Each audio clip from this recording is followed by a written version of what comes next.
Hello everyone. आज हम पढ़ने वाले हैं WKB अप्रॉक्सीमेशन मेथड। इससे पहले मैं आपको दो वीडियोस में फर्स्ट वीडियो में आपको WKB की इंट्रोडक्शन दे चुकी हूँ और सेकंड वीडियो में मैं आपको बता चुकी हूँ कि WKB अप्रॉक्सीमेशन अप्लाई करके हार्मोनिक ऑसिलेटर की एनर्जी कैसे निकालनी है। तो आज मैं आपको पार्ट थर्ड में बताने वाली हूँ कि 1D बॉक्स की एनर्जी कैसे फाइंड करेंगे हम बाय WKB। ये थोड़ा डिटेल्ड मेथड है। पार्ट फोर्थ में और फिफ्थ में मैं आपको बताऊंगी कि ट्रिक कैसे यूज़ करनी है WKB के लिए और हम कैसे जो भी PYQs पूछे जाते हैं प्रीवियस ईयर्स क्वेश्चन उसमें हम ट्रिक कैसे अप्लाई करेंगे। बट आज की वीडियो में मैं थोड़ा डिटेल्ड आपको समझाऊंगी कि 1D बॉक्स की एनर्जी हम कैसे निकाल सकते हैं बाय WKB मेथड। तो हमारा जो केस है वो है बाउंड स्टेट्स निकालनी है हमने potential well with to rigid walls. तो मतलब हमारे पास अब पोटेंशियल वेल है उसकी दोनों रिजिड वॉल्स हैं। तो यहाँ पे दो रिजिड वॉल्स होने का मतलब है कि दोनों साइड जो पोटेंशियल है वो इनफाइनाइट है। तो यहाँ पे हमने पोटेंशियल लिया है x less than equals to x1, मतलब ये चीज़, और x greater than equals to x2। इन दोनों पार्ट्स के लिए पोटेंशियल इनफाइनाइट है और इन x1 और x2 के बीच में कुछ सर्टेन फंक्शन होगा, वो हम अकॉर्डिंग टू क्वेश्चन देखेंगे कि क्या गिवन है। बट यहाँ पे कुछ ना कुछ फंक्शन है, फाइनाइट है, और यहाँ पे x1 और x1 से ज़्यादा और x2 और x2 से ज़्यादा इधर, x1 और x1 से कम वाले में और x2 और x2 से ज़्यादा वाले में पोटेंशियल हमारा इनफाइनाइट है। और x1 और x2 पे हमारा जो फंक्शन होगा वेव फंक्शन पार्टिकल का वो भी क्या होगा, ज़ीरो। तो इसकी एक डेरिवेशन होती है, इससे हम क्वांटाइजेशन रूल हमें मिलता है डेरिवेशन से। डेरिवेशन मैं स्किप कर रही हूँ। तो क्वांटाइजेशन रूल हमारा जो काम का है और उसका जो एप्लीकेशन पार्ट है वो हम करने वाले हैं। तो क्वांटाइजेशन रूल इसके लिए क्या मिलता है हमें, x1 to x2 integration px dx equals to n pi h cut, where n is 1 2 3 and so on. और अगर मैं यहाँ पे n की जगह n+1 लूँगी तो यहाँ पे हम n की वैल्यू स्टार्ट करेंगे ज़ीरो से, 0 1 2 एंड सो ऑन। तो ये हमारा क्वांटाइजेशन रूल है, इसी को अप्लाई करेंगे हम अगर हमें इसका एप्लीकेशन पार्ट देखना है तो मैंने जो टू रिजिड वॉल के लिए सिस्टम लिया है वो लिया है 1D बॉक्स। इसमें दोनों की दोनों वॉल्स रिजिड होती हैं, मतलब दोनों वॉल्स पे इनफाइनाइट पोटेंशियल होता है। तो अगर मैं उस फॉर्मूला जो हमें क्वांटाइजेशन रूल डेराइव किया है, जो रिजल्ट आया उससे, उसको अगर हम अप्लाई करना चाहें तो हम क्या करेंगे, use the WKB approximation to calculate the energy level of a spinless particle of mass m moving in a 1D box. और वॉल्स इसके गिवन है एक x इक्वल टू 0 पे और एक x इक्वल्स टू l पे। मतलब जो यहाँ पे हमने वॉल्स ली हैं एक x1 और x2 पे, मतलब जब हम अप्लाई कर रहे हैं उसमें हमें गिवन है सिस्टम x1 0 और x2 l। तो मतलब ये जो 1D बॉक्स होगा हमारा 0 से लेके l तक हमें गिवन है क्वेश्चन में।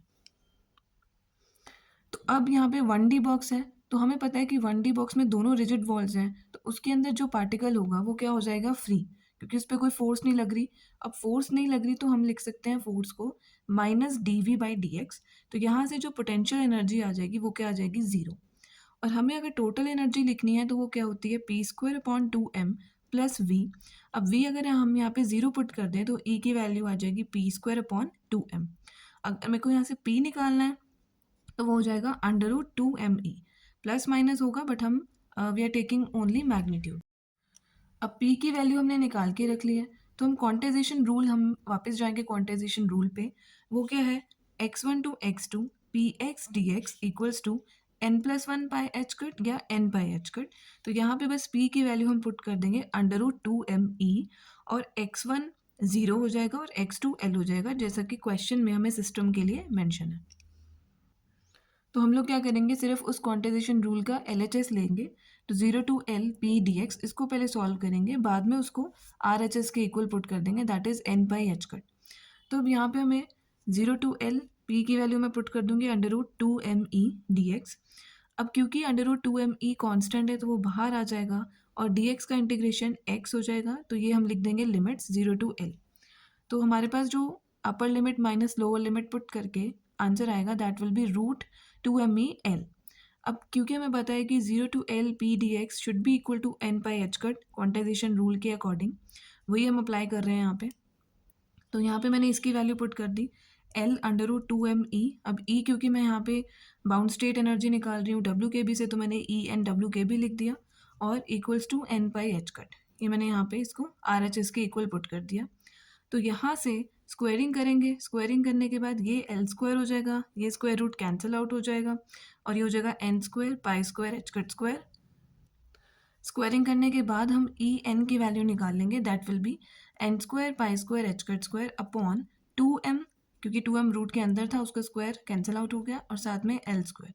तो यही हमारे पास एनर्जी आती है अगर हम 1D बॉक्स की किसी और मेथड से कैलकुलेट करें और हमें 1D बॉक्स की एनर्जी याद भी होती है जनरली, और ये हमने WKB से भी निकाली, तो ये एग्जैक्ट रिजल्ट है जो कि होता है। तो हमने अभी तक 2 केसेस पढ़े हैं बाउंड पोटेंशियल वेल के। एक पढ़ा है नो रिजिड वॉल का, वो मैंने लास्ट वीडियो में बताया है। अब अभी हमने पढ़ा है जिसमें दोनों रिजिड वॉल्स हैं, और लास्ट केस होता है जिसमें एक रिजिड वॉल होती है। तो मतलब एक पॉइंट पे पोटेंशियल इनफाइनाइट होगा और दूसरे पॉइंट पे नहीं होगा, कुछ ना कुछ मतलब यहाँ पे फाइनाइट फंक्शन होगा। तो उसके लिए हम पोटेंशियल लिख सकते हैं x लेस देन x1 के लिए यहाँ पे इनफाइनाइट या फिर इक्वल टू x1 पे भी, और x ग्रेटर देन x1 पे यहाँ पे कुछ ना कुछ फंक्शन होगा, तो हमने लिख दिया सर्टेन फंक्शन। तो ये है वन रिजिड वॉल का केस। अब इसमें अगर क्लासिकली अलाउड रीजन देखें तो वो क्या होगा, ये वाला मीन्स x1 और x2 के बीच वाला। तो यहाँ पे x1 और x2 को हम बोल देंगे टर्निंग पॉइंट्स। तो इसके लिए भी same as it is derivation, मतलब वही एफर्ट वाला डेरिवेशन पूरा करने के बाद हमें क्वांटाइजेशन रूल मिलता है, जिससे हम इन सिस्टम्स की जिसमें वन रिजिड वॉल है उन सिस्टम्स की बाउंड स्टेट एनर्जीज निकाल सकते हैं। तो वो हमारे पास आ गई है potential well with one single rigid wall is given by this. तो ये हमारे पास क्वांटाइजेशन रूल है x1 to x2 px dx equals to n+3/4 pi h cut.